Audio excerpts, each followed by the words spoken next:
Hannibal from thehannibaltv.com here with Diana Hart, looking lovely as always, the author of Cauliflower Heart, a romantic wrestler. You want to talk a little bit about that, and then there's one question I'm going to ask you? Oh, I'd be happy to. Yes, this is my Cauliflower Heart series. It's a trilogy, so actually this was the first one. Okay. And this is book 2, Wrestling with Life. And then this is the third in the Cauliflower Heart trilogy, She Who Laughs Last. So yeah, it's wrestling-based fiction. It's not really romantic, but there is a romance involved that carries through. But my son Harry helped me with the fight scenes. There's fight scenes throughout all 3 books, and I think it's a really credible story about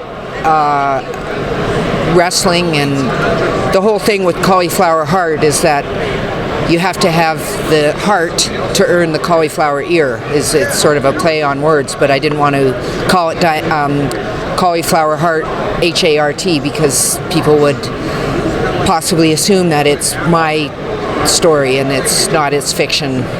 So it's H-E-A-R-T. And if they go to official dianahart.com, they can find out more information on that, right? Yeah, or yeah, they can do that, and also you can buy the book on Amazon.com and email me at diana.hart@hotmail.com. So yeah. And I did an hour-long interview with you at the Cauliflower Alley Club, speaking of cauliflowers, and one question that everyone messaged me after saying they wanted to know about was that incident that happened at the back alley club with Davey Boy and you that resulted in a long, unfortunate, drawn-out legal situation that I believe you guys ultimately won. But could you shed some light on what happened there? Yeah, it was an unfortunate situation. Davey and I had come up to Calgary from Florida. He had really wrecked his back. He had been working with Vader a lot in WCW in the it was like 1993. That was after SummerSlam, and his back was knackered. It was in really bad shape. So because of the healthcare system, we didn't have healthcare in the States. We specifically flew up to Calgary, had a date to come back. We were only there to see the doctor, and we did. And they were going to let us know what we should do, but wasn't a holiday. But anyway, we were under the impression that our old friends, the band Loverboy, was playing at the back alley, but we had been given the wrong information. They weren't going to be there until the next week. So, but a lot of our friends were going there. My brother Ross, my sister Allison, some school teachers, a veterinarian, her kids. It was a really nice group of people. We weren't there to get rowdy or anything, and it was known as a rowdy club, though, within Calgary. Yeah, it was. It wouldn't have been my choice of bars to go to, except we thought that Loverboy was going to be there, and because they had bands, live shows there, and it's like, yeah, we'll see them, and Mike Reno and Paul Dean, and it's like, just for old time's sake and stuff. And then when we heard they weren't going, but everyone was excited about going and being with Davey, and he actually was just going out of being a good sport because he really didn't feel up to it. His back was legitimately killing him. And so we went, and nearing the end of the night, I was dancing with the veterinarian who was my mom's and dad's vet for years. I was dancing with her son, and it was kind of a highlight for him. He'd been kind of waiting for me to give him a couple of dances because I said I would. He was really shy, and I was happy to. Davey wasn't, in a dancing mood, and it's not like I was ready to go up there and do do Donna Summer proud or anything. I just went up to. So I remember the 2 songs, Switch into Glide and she sells Sanctuary by The Cult. But at the end of the first song, switching to Glide, this guy was leaning over the railing and he's just pawing at me and keeps saying, what am I doing with this guy whose back was to him, and that this guy was a loser. I mean, he was much more coarse than that. And the guy he was dancing with was, you know, a big kid, and I think he was kind of out of his element, you know. Anyway, I didn't want it to get into like where anybody felt they had to defend me, so I just told the guy to ignore him, because he was like turning around a little bit and almost like, you know, am I supposed to fight? Or it's like, no, just ignore him. Anyway, Davey comes by, and it's like the dance floor entrance is like about 30 feet that way, and we're over here right by the railing, and hardly dancing. It was more like just, you know, it was just, but Davey comes over and he's like, you know, we should get going. And so he had no idea about any of this, and the guy turns around, and actually at the bar they had problems with this guy since about 8 o'clock, and they had him leave, and then he came back, and he was really inebriated. And anyway, he's like, hey buddy, I'm talking to her, I saw her first or something, and not aware that it's my husband that he's talking to. And Davey goes, that's my wife, or that's my wife. And then the guy's got to do the stupid handshake thing where he goes to give Davey the handshake, and then he won't let go of Davey's hand, and it's like Davey just is like, okay, so put him in a front face lock, just like, and he was a tall guy, but he just front face locked him and walked him to where the bouncers were, and let go of him like he was letting go of a hot potato, you know, just like let go of him. The guy stood up and he fell backwards and smashed his head into the cement, which happened to have a bunch of glass there, and a piece of glass went in his head, which was, and it's just such a freak thing. The spot that he hit was right where the brain stem, like it couldn't have been a worse, you know, it was like a half-inch by half-inch square area that was probably the worst spot in the back of your head to connect at that, with that force. And so then the bouncers sat him up, and they were picking the glass out of his head. He had like one large piece, and he wasn't like bleeding profusely, or but then a lot of his friends started coming around and really antagonizing and just trying to escalate it into much worse than it already was at this point. We didn't know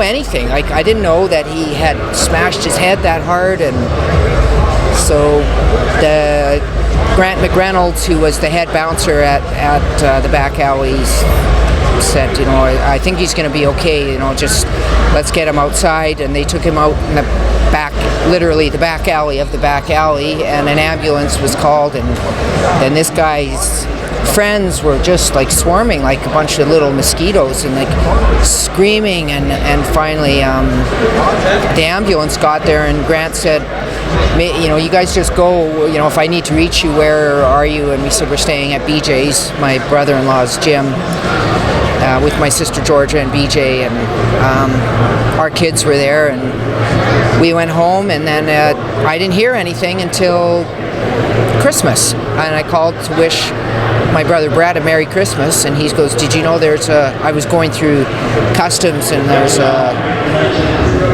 warrant out for Dave's arrest. I said, for what? I had no idea. I said, for what? And he said, well, you know, for that back alley thing where he assaulted that guy. And it's like, okay, well, wait a minute, Brad. He didn't assault anyone, and you know, but nobody actually knew what had happened, and so it went to court. It took about 3 years to be resolved.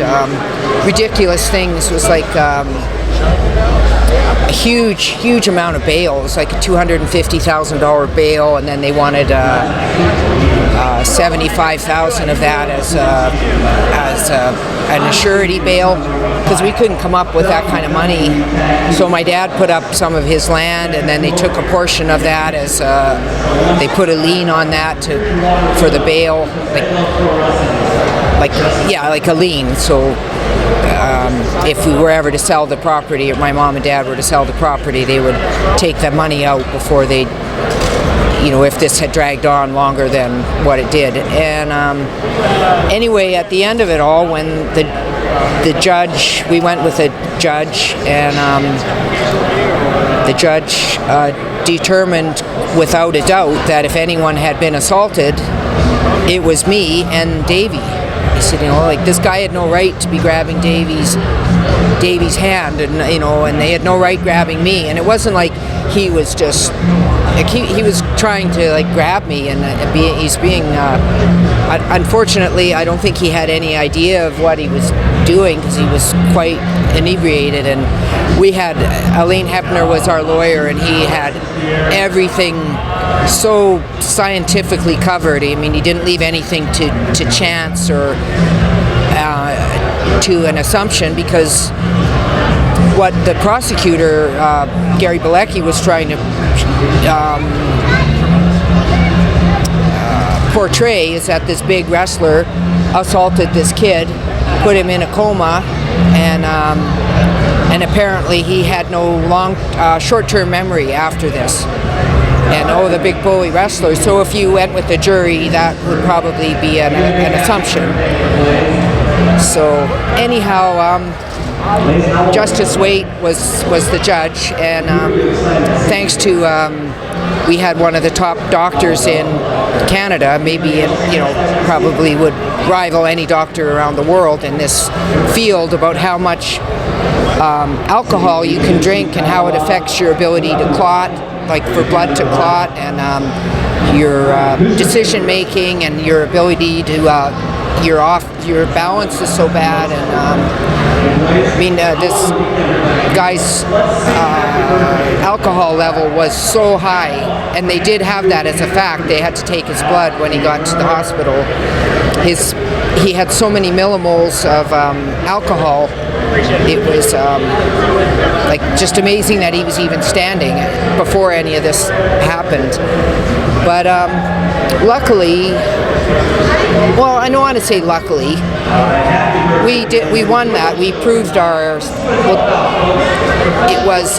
Because if Davey had been found guilty, the next step would be to sue him civilly, and then that would have just finished us off.